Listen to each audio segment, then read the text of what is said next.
Hello everyone, welcome to A plus BI. This channel is all about complex numbers, and in this video we're going to be solving a very trigonometric equation with complex numbers.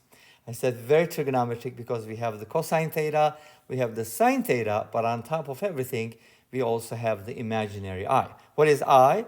I is the square root of -1. In other words, you can define I to be I squared equals -1. In other words, a number whose square equals -1. You can also call it the square root of -1, even though there are two square roots. One of them is considered the principal square root. Anyways, if you're new to complex numbers, go ahead and check out my lecture videos. If you like number theory, algebra, and trigonometry problems, go ahead and check out Cyber Math, Cyber with an S. Now, we also do some trigonometry here because complex numbers are closely associated.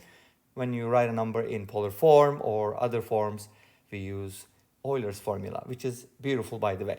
Anyways, let's go ahead and see how we can solve this problem, okay? So, first of all, we're going to look at it from the two complex numbers being equal perspective, okay? What happens if two complex numbers are equal, like a plus bi is equal to c plus di? What do you get from here? You get a equals c and b equals d. But we have one condition, maybe two conditions.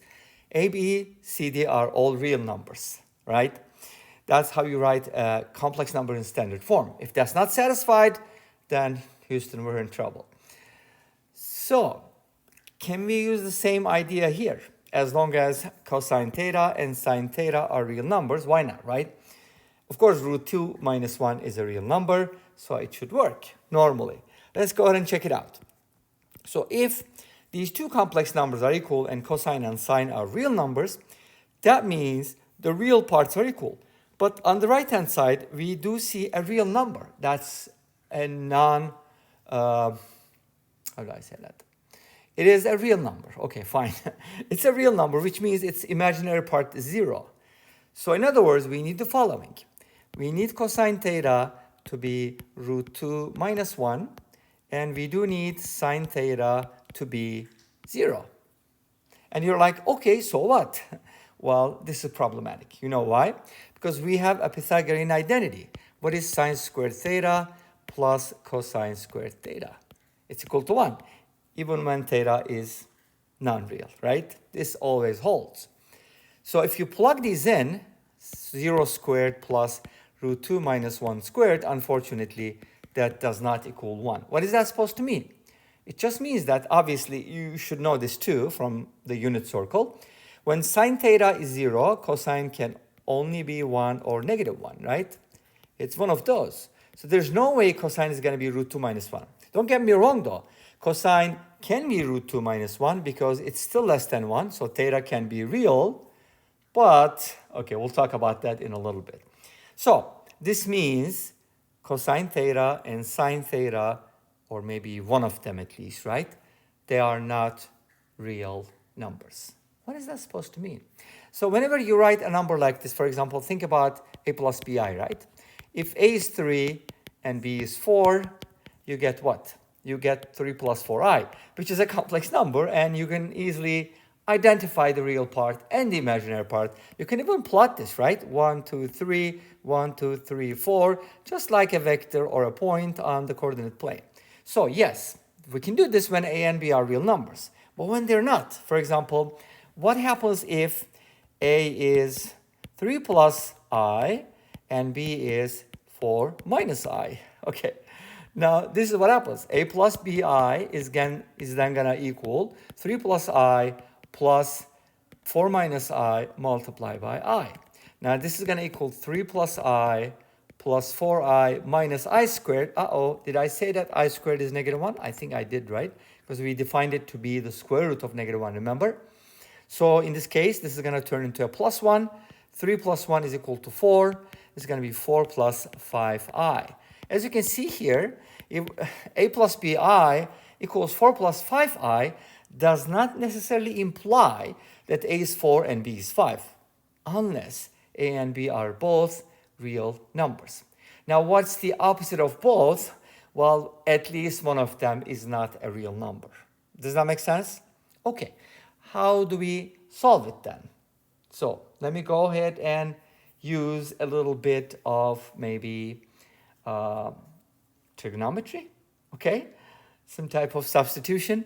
So this is our first kind of attempt, right? We assumed that, okay, let cosine theta be this and sine theta be this. It didn't work. So we have to go with the second method, even though I didn't call the first one the first one. Sometimes I call it the second method. We start with the second method. I know some people are confused. But anyways, so we know cosine theta is not real. So let cosine theta, since it's not real, I mean, I'm not necessarily saying it's not real. One of them is not real, right? Does that make sense? At least.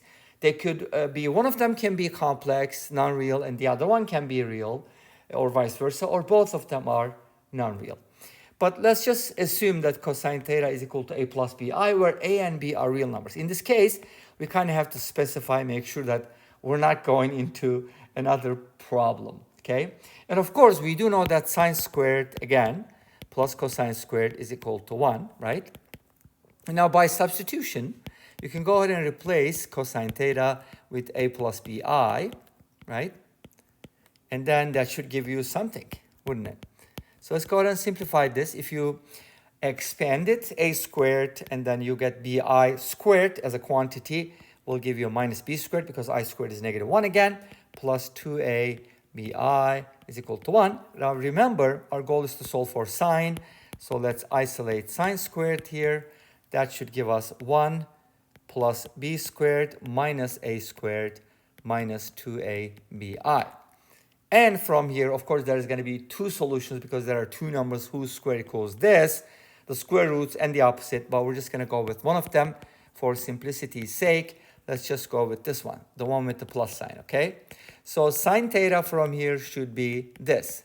But here's the challenge. How do you square root this number? Well, there is a formula actually.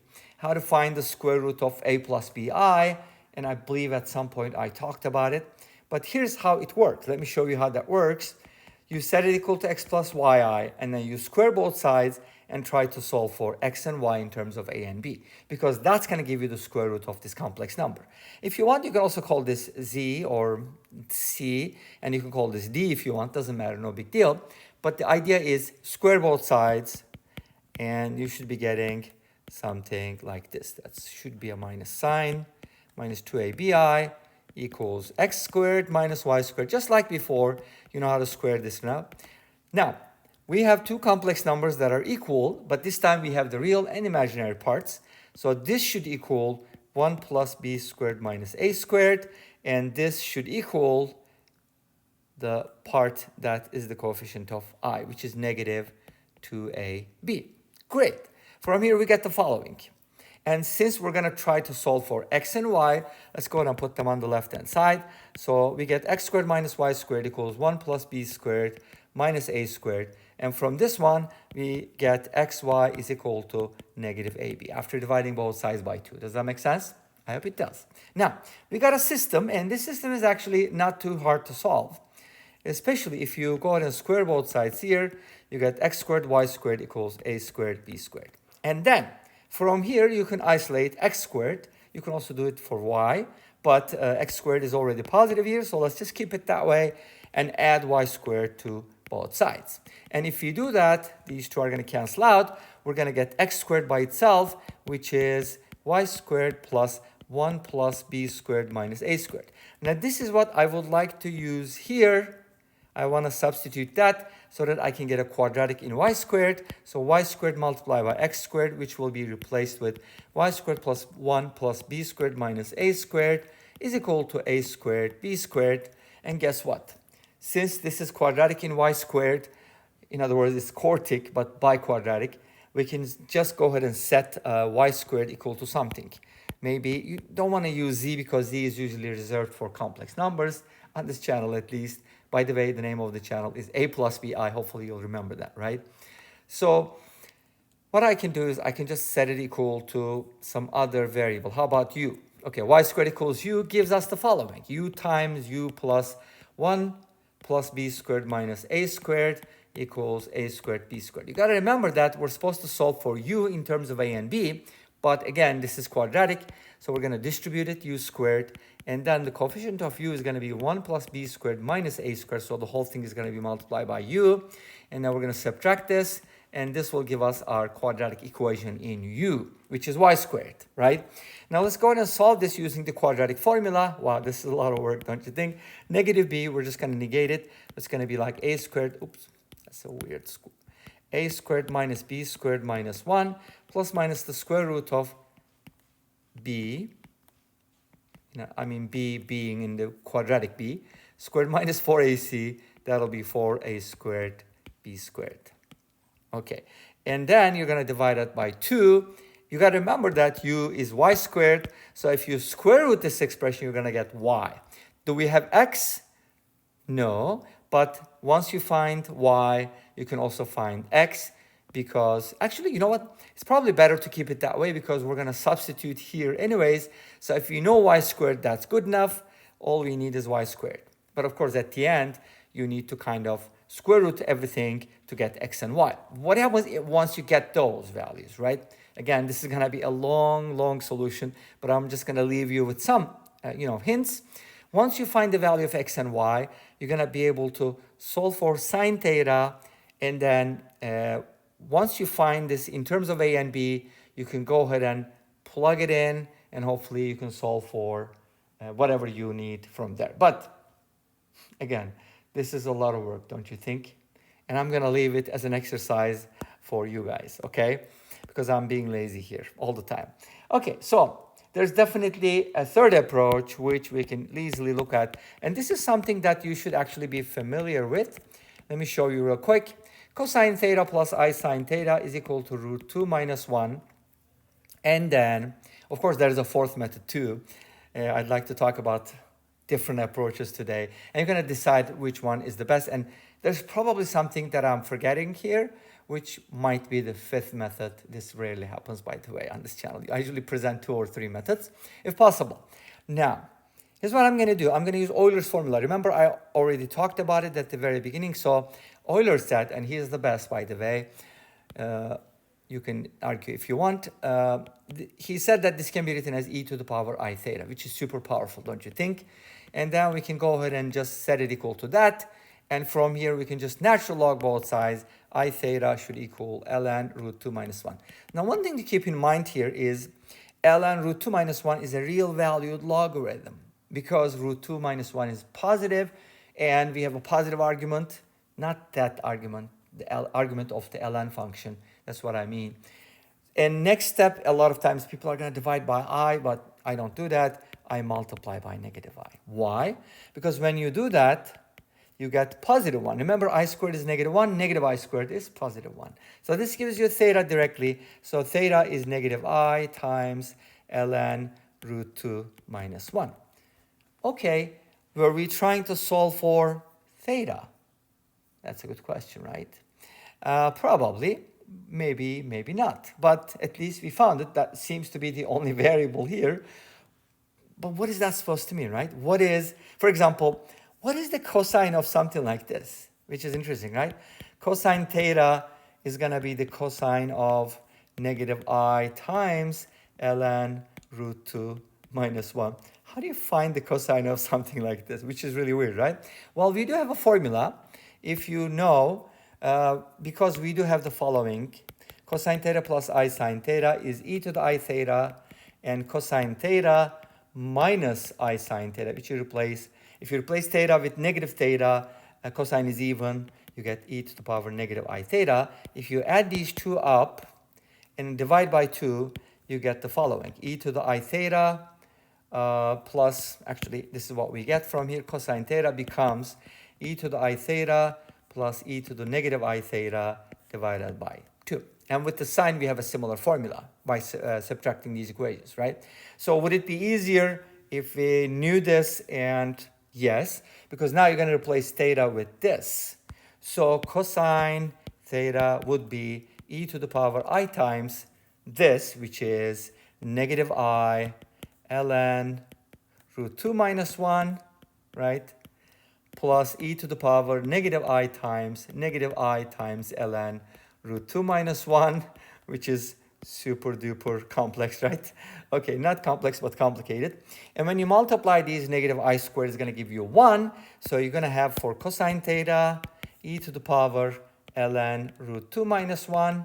And here you get I squared, which is going to give you plus e to the power negative ln root 2 minus 1, and the whole thing is divided by 2. Now let's go ahead and simplify this, shall we?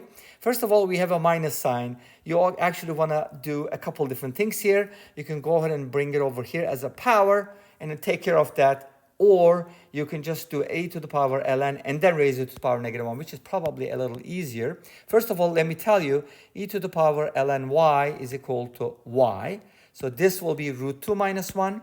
And here, you can actually do this, e to the power ln root 2 minus 1. You know what? I don't want to do it like halfway. So let's go ahead and keep this. We'll do it at the same time, okay? So here's what I'm going to do. I'm going to write this as e to the power ln root 2 minus 1.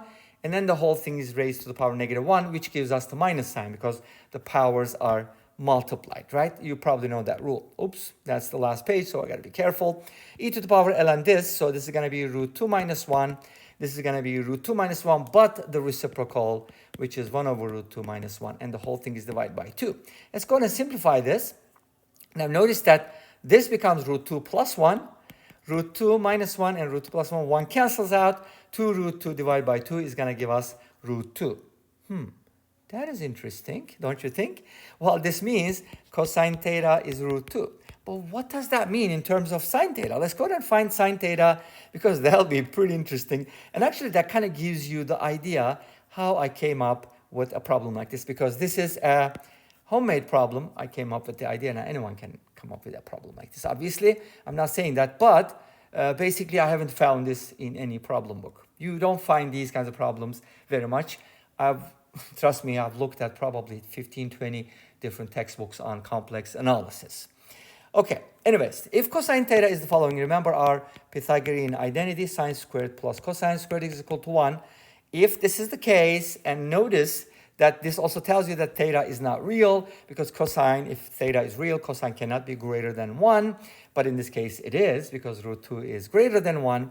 But if you square it, you're going to get 2. From here, you're going to get a very interesting result. Sine squared theta is just going to be negative 1, which means sine theta can be I or negative I.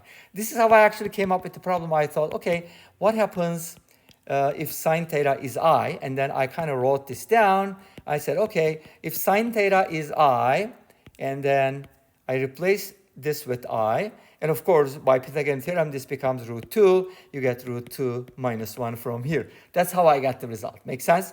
But can sine theta be negative I in this case? That's for you to find out. Because this brings us to the end of this video. Thanks for watching. I hope you enjoyed it. Please let me know. Don't forget to comment, like, and subscribe. I'll see you next time with another video. Until then, be safe. Take care. Don't forget to check out Cyber Math and A+BI, and bye-bye.